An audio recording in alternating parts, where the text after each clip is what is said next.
नमस्कार दोस्तों, मेरे YouTube चैनल पर आपका स्वागत है। आज की कहानी है माँ अब मुझे तुम्हारी ज़रूरत नहीं है, तुम गांव चली जाओ। राजेश और सुधा दोनों ही कामकाजी हैं। राहुल के जन्म के समय तो सुधा की मम्मी ने सब संभाल लिया था। फिर राहुल के 3 महीने के होने के बाद ही सुधा ने वापस काम पर जाना शुरू कर दिया। वैसे तो राहुल को उन्होंने डे केयर में डाल रखा था, पर आजकल की होती हुई घटनाओं को देखकर दोनों ने सोचा क्यों ना गांव से अम्मा को बुला लिया जाए। पर बाबूजी को छोड़कर अम्मा कैसे आएंगी? अगले हफ्ते होली पर तो घर जाना ही है। तभी बात करते हुए सुधा ने कमरे की लाइट बंद कर दी। होली पर जब घर गए तो राजेश ने खाना खाते हुए ही पूछा, अम्मा आप हमारे साथ चलेंगी क्या? राहुल को अकेले छोड़ते हुए डर सा रहता है, आप होंगी तो हम निश्चिंत रहेंगे। पर अम्मा तो समझ ही नहीं पा रही थी कि क्या जवाब दे। पर बाबूजी ने अम्मा को समझाया कि उनके पोते का सवाल है, उन्हें जाना ही पड़ेगा। पर वो साथ नहीं आ सकते क्योंकि अभी तो गेहूं की कटाई भी होनी है। उसके बाद थोड़े दिन के लिए वो श्याम काका को खेतों की जिम्मेदारी देकर जरूर आएंगे। पर अम्मा उनसे तो किसी ने पूछा ही नहीं कि उनका फैसला क्या है, क्या वो जाना भी चाहती हैं या नहीं। पर मन मार कर उन्हें जाना ही पड़ा। अब राहुल को हर सुबह स्कूल, जो घर से कुछ ही दूरी पर था, छोड़ने जाना, फिर लेकर आना, फिर उसे शाम को पार्क में ले जाना, उसे खाना खिलाना, उसे सुलाना। उन्हें पता ही नहीं चलता था उनका दिन कब निकल गया। पर एक फिर भी उन्हें चिंता हमेशा लगी रहती थी बाबूजी की। अम्मा ने इससे पहले कभी उन्हें अकेला नहीं छोड़ा था और वो भी अम्मा को रोज़ जल्दी ही आने का दिलासा देते रहते। खाने पीने की भी काफ़ी परेशानी थी, पर अम्मा को ज़्यादा बताते नहीं थे। सोचते थे वो बेवजह परेशान होंगी। इसी तरह पूरे 4 साल बीत गए। इस बीच बाबूजी काफ़ी बार उनसे मिलने आए भी, पर ना कभी उन्होंने अम्मा को साथ चलने को कहा और ना खुद रुकने को। वैसे कभी राजेश ने भी इसका दबाव नहीं डाला कि बाबूजी कुछ दिन रह जाओ। अब अम्मा को भी उसके व्यवहार में रूखापन सा लगने लगा था, जैसे बिना कहे ही कहना चाह रहा हो, अम्मा आपकी और ज़रूरत नहीं है, अब आप जाओ। अम्मा ने एक दिन सोचा कि राजेश से पूछकर देखती हूँ, अगर वो मुझे गांव छोड़ आए तो। जब आज राजेश खाना खा के उठा तो अम्मा ने उससे पूछ ही लिया, बेटा अब तो राहुल काफ़ी बड़ा हो गया है, सोच रही हूँ कुछ दिनों गांव हो आऊँ। राजेश ने तुरंत कहा, बिल्कुल अम्मा, अब बाबूजी को तुम्हारी ज़्यादा ज़रूरत है। उसके इस जवाब से अम्मा को ऐसा लगा जैसे उसने कहा हो, अब राहुल को तुम्हारी ज़रूरत नहीं है, मैं देखकर 1-2 दिन बाद की टिकट बुक करा लेता हूँ। राजेश ने कहा। अम्मा को लगा था राजेश उन्हें गांव छोड़ने तो जाएगा ही, पर वो सुबह ये सुनकर हैरान थी जब राजेश ने कहा, अम्मा आपकी परसों की टिकट करा दी है। उन्होंने पूछा, बेटा सिर्फ मेरी? हाँ अम्मा, मुझे ऑफिस में काम है, मैं कैसे जा सकता हूँ?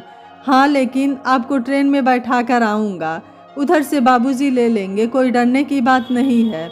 आज सुबह की अम्मा की ट्रेन है। बेटे के बर्ताव से अम्मा दुखी तो हैं, पर इतने सालों बाद बाबूजी के साथ रहने की खुशी है, पर राहुल से बिछड़ने का गम भी। इतना समय वो उसी के लिए ही तो यहाँ रही। राहुल को भी अम्मा से बेहद लगाव था, इसलिए वो खुद भी अम्मा को स्टेशन तक छोड़ने आया था। वो देख सकता था अम्मा को छुप कर रोते हुए भी। उनकी भीगी आंखें उससे छुपी नहीं थी, पर वो भी चाहता था कि अम्मा अब बाबूजी के साथ ही रहें। गार्ड ने ट्रेन की सीटी बजा दी थी। अम्मा की आंखें भी छलछला गई थी, जिसे वो चाहकर भी छुपा नहीं पाई। अगले ही पल ट्रेन तेज गति से चली गई। आज शाम को जब राहुल टीवी देख रहा था, जैसे ही उसने न्यूज चैनल देखा, अरे इसी ट्रेन से ही तो अम्मा गई थी।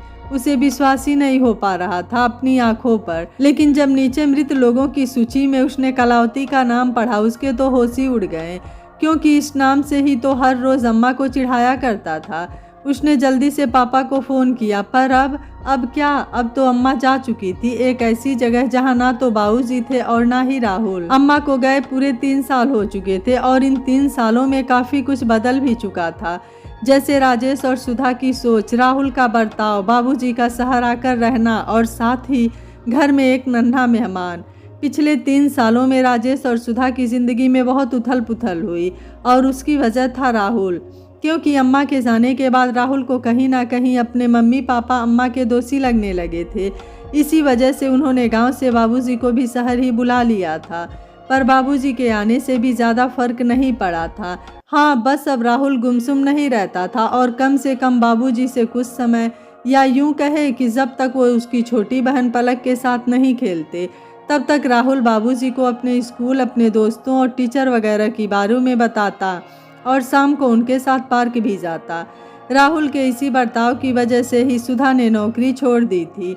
यही सोचकर कि शायद कुछ समय वो राहुल के साथ बिताएगी तो उसके मन की बात भी जान पाएगी और उसे समझा भी पाएगी, पर ऐसा कुछ हो नहीं पाया। फिर उन्हें लगा शायद बाबूजी के आने से कुछ फर्क पड़े, पर वो सिर्फ बाबूजी से बाकी लोगों के बारे में बात करता था। अपने बारे में बात करना उसे पसंद ही नहीं था।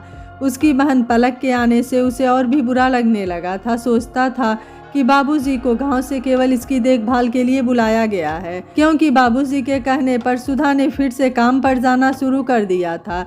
पर इस बार उसने एक स्कूल में पढ़ाना शुरू किया था ताकि वो घर पर भी कुछ समय दे सके। पलक अभी 2 साल की ही हुई थी, इसलिए सुधा उसे घर पर ही राहुल की पुरानी किताबों से पढ़ाना शुरू करना चाहती थी। इसी वजह से आज उसने ऊपर से किताबें निकाली थी, पर किताबों के बीच में मुड़े हुए कुछ कागज़ों को देखकर सुधा ने उन्हें जैसे ही पढ़ना शुरू किया, उसकी आंखों से आंसुओं की झड़ी लग गई। बाबूजी दूर आराम कुर्सी पर बैठे हुए सब देख रहे थे। जैसे ही उन्होंने सुधा को रोते हुए देखा तो उसके पास आकर उसके सर पर हाथ फेरते हुए पूछा, क्या बात है बहू, क्यों रो रही हो? सुधा ने मुड़ते हुए कागज़ बाबूजी के सामने कर दिए, ये कहते हुए कि ये अम्मा की निशानी कब से रखी थी और हम देख ही नहीं पाए। बाबूजी उस एक कागज़ और उसमें लिखे हर शब्द को जानते थे, फिर भी सुधा के हाथ से कागज़ लेकर बालकनी में रखे कुर्सी पर बैठकर बड़ी गंभीर मुद्रा में उन्हें पढ़ने लगे। ये वही खत थे जो अम्मा ने बाबूजी को और बाबूजी ने अम्मा को इन 4 सालों में लिखे थे। उनके खत भी बड़े लाजवाब होते थे, जिन्हें शुरू करने वाला ही खत्म करता था। जो बाबूजी अम्मा को खत भेजते थे, अम्मा उनका जवाब उसी के नीचे बचे हुए खत पर देती थी, और जो सवाल अम्मा पूछती थी उसका जवाब बाबूजी उसी खत पर देते थे।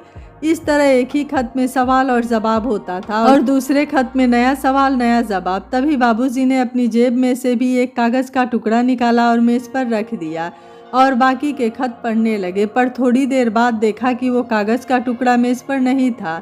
बाबूजी ने सोचा कि कागज़ हवा में उड़ गया और वो थोड़ी निराशा से भरी नज़रों से इधर उधर ढूंढने लगे, पर उनके चेहरे पर तब मुस्कान आई जब उन्होंने नन्ही पलक के हाथ में वो कागज़ देखा। बाबूजी ने उसके हाथ से लेकर पढ़ना शुरू किया ही था कि उनके पलकें भीग गई। सुधा बहुत देर से ये सब देख रही थी। ये वही आखिरी खत था जो बाबूजी ने अम्मा को लिखा था, जिसमें अम्मा जी के सवाल का जवाब था जो बाबूजी को भेजना था, और ये सोचकर कि 2 दिन बाद तो अम्मा आ ही जाएंगी, तभी दे दूंगा, अब भेजने से क्या फ़ायदा। जिसमें अम्मा ने बाबूजी से कहा था कि इस बार हम सब मिलकर गांव में दिवाली मनाएंगे, राहुल भी देख पाएगा गांव की दिवाली कैसी होती है। उस खत को पढ़ने के बाद बाबूजी सुधा के पास आए और उससे कहा, बहू क्यों ना हम सब इस बार दिवाली पर गांव चले, वहां जाकर दिवाली के साथ साथ 2-3 त्योहार मनाएंगे, तो हो सकता है कि राहुल का स्वभाव भी कुछ बदल जाए। सुधा ने हामी भर दिया और बाबूजी ये कहकर चले गए कि रात को राजेश से बात करता हूँ, उसे छुट्टी मिल जाए तो। रात को खाना खाने के बाद जब सुधा राहुल और पलक को सुला रही थी तो बाबूजी ने राजेश से इस बारे में पूछा। उसने कहा, बाबूजी कोशिश करके देखते हैं, क्या पता हालत सुधर जाए।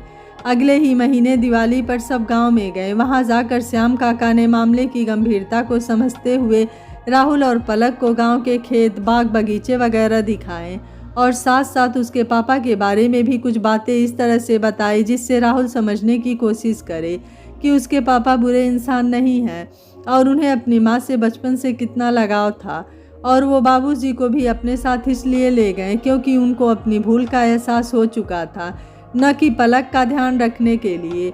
राहुल का मन थोड़ा थोड़ा बदल सा गया था और वो इस बात की गहराई समझ रहा था। और फिर दिवाली के दिन पूजा अर्चना करने के बाद अगले दिन उसने बाबूजी के साथ गोवर्धन पूजा भी की।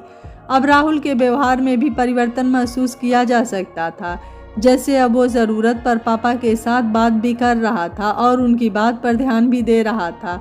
अब गोवर्धन से अगले दिन भाई दूज के त्यौहार पर सुधा इस बार भी मायूस थी कि राहुल हर बार की तरह पलक से अच्छा व्यवहार नहीं करेगा और बहुत ज़बरदस्ती ही टीका कराएगा। पर श्याम काका ने कहा, बहू इस बार की जिम्मेदारी मुझ पर छोड़ दो। ये सुनकर सुधा संतुष्ट तो थी क्योंकि राहुल श्याम काका की हर बात मान रहा था, पर साथ ही उसे इस बात से भी घबराहट भी थी कि कहीं वो काका के साथ कोई बदतमीजी न कर बैठे।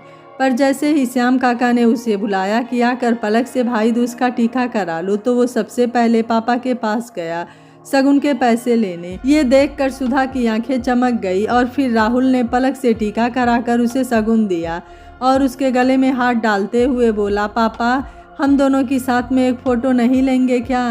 पापा हाँ हाँ क्यों नहीं बेटा, कहते हुए जेब से फ़ोन निकालने लगे। सुधा की आंखों से जार जार आंसू बह रहे थे और वो आसमान की तरफ आंखें करके अम्मा का शुक्रिया अदा कर रही थी। आज उन्हीं की वजह से उन्होंने 3 साल बाद अपने राहुल को वापस पाया था। यह कहानी आपको कैसी लगी, आप मुझे अपनी राय कमेंट बॉक्स में ज़रूर दीजिएगा। वीडियो पसंद आया है तो वीडियो को लाइक शेयर एंड चैनल को सब्सक्राइब कर लीजिएगा। Thank you for watching. मिलते हैं अगली कहानी में।